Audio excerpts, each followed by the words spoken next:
Here we have a Cobra 8510 Immobiliser fitted into a Mazda Demio. This is very popular for car thieves right now in New Zealand.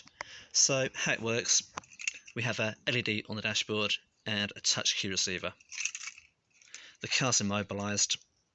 To turn off the immobiliser, take your touch key, insert it into the receiver, the LED turns out and you have a 1 minute window to start the car.